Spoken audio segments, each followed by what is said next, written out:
Hello YouTube. Today I thought I would just do a video on the pressure washer. So I have a K2 Karcher pressure washer. This is it. Basically it's, the pump always runs and it doesn't build pressure. So I thought I'd tear it down and have a look. Okay, so once we're inside, this whole unit just lifts out from the plastic, and this electrical component here, connection just pops out like that. There are these tabs to push and the whole thing splits apart. These at the top just twist off. You can see which way they go by like the markings here, but they literally just twist off and then they pop off like that. And then we're going to do the same for this one. Put you on a wider view.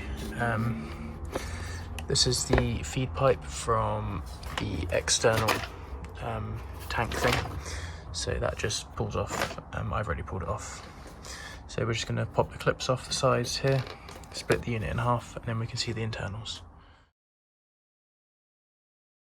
So it all comes apart relatively easily. It's like you just need a Torx long screwdriver and it comes apart. And I've torn off the pressure thing, so this is the head and that's the actual pressure unit that builds pressure inside this section here, and I've just unscrewed it. And then these are the pistons, and then this is the cylinder head. And so I was thinking, why is it not building pressure?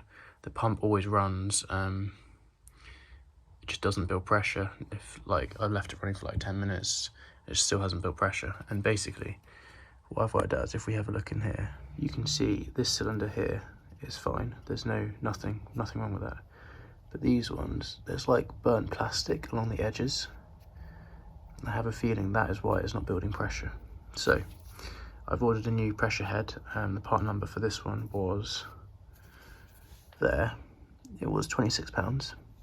And I'll keep you updated because it looks like it's leaking water from, it's an internal leak by the looks of things, because there's water here. The rest of the unit is dry, but here it's leaking. I originally thought it was going to be the pressure relief valve, but this is the pressure on the low end, so I don't think that will be the issue, because the motor itself works fine. It's something that's not letting it build pressure, and I think is this head. So I've ordered a whole complete head from a place that does spares on eBay. So we're going to swap over this new compressor head. This should be a direct bolt-on, bolt-off swap. So I recommend putting something beneath it, not doing it on carpet, because oil will go everywhere. So I have moved to my bathroom and we are going to crack open.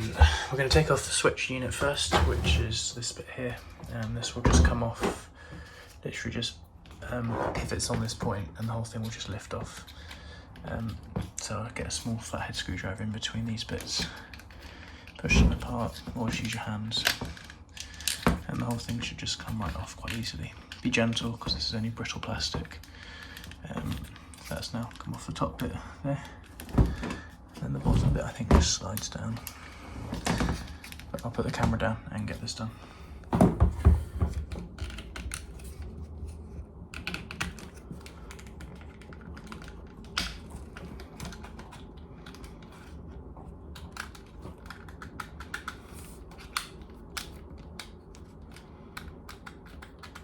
We're going to use a Torx 25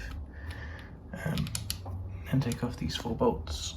Yeah, 1, 2, 3, 4. This whole thing should split apart, and I suspect there'll be oil leaking, so be careful while you're doing this one.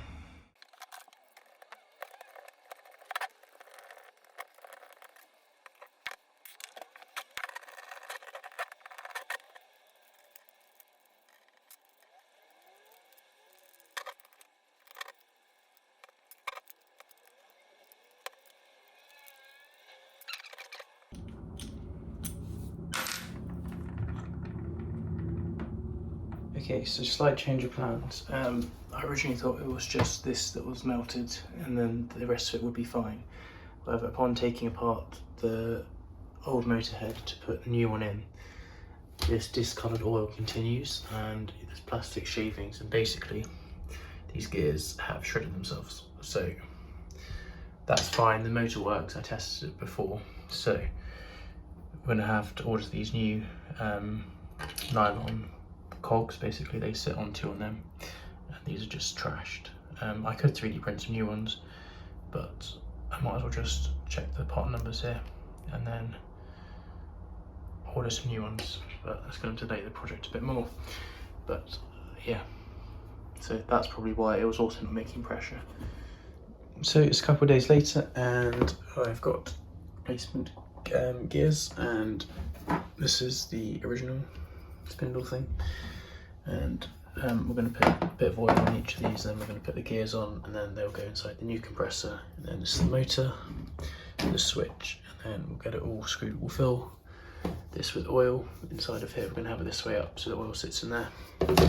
The O-ring on here is perfectly fine, so we'll keep this, and then we'll get it all back assembled.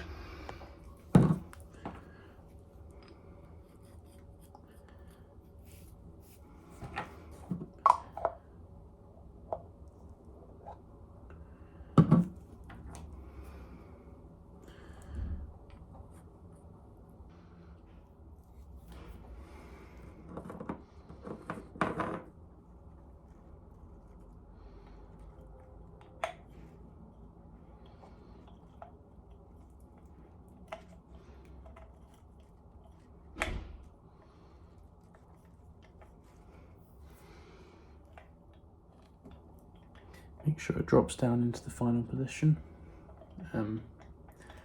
It should be able to rotate if you turn it. This is what it should look like. I've cleaned everything out, so there's no remnants of the old oil which was contaminated. The gears are this way up, because this is the way I found them on the other one when I took the other one out. So now I'm just going to fill it with oil and then get it all assembled.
That's the compressor unit all assembled. Just going to put the switch back on and then get the rest of the unit built back up.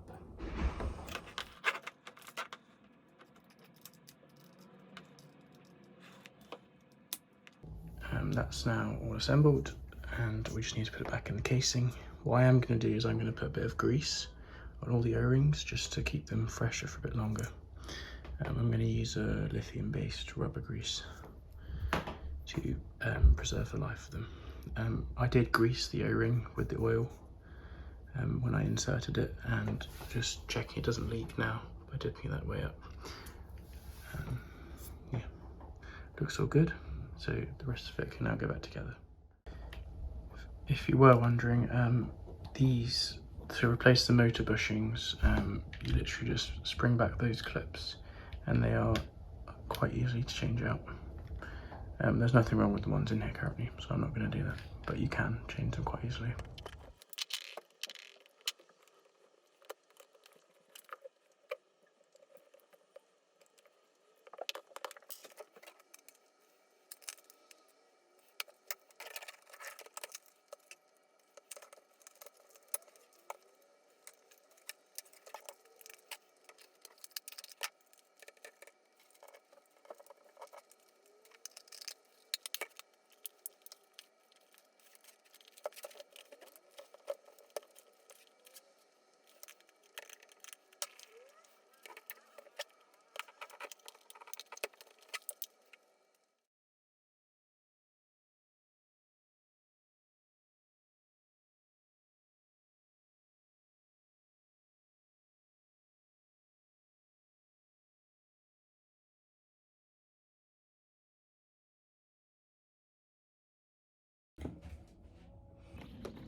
So as you can see, the pressure washer now works. Yeah, that was a successful repair, and that's how you repair low pressure on a K2 pressure washer.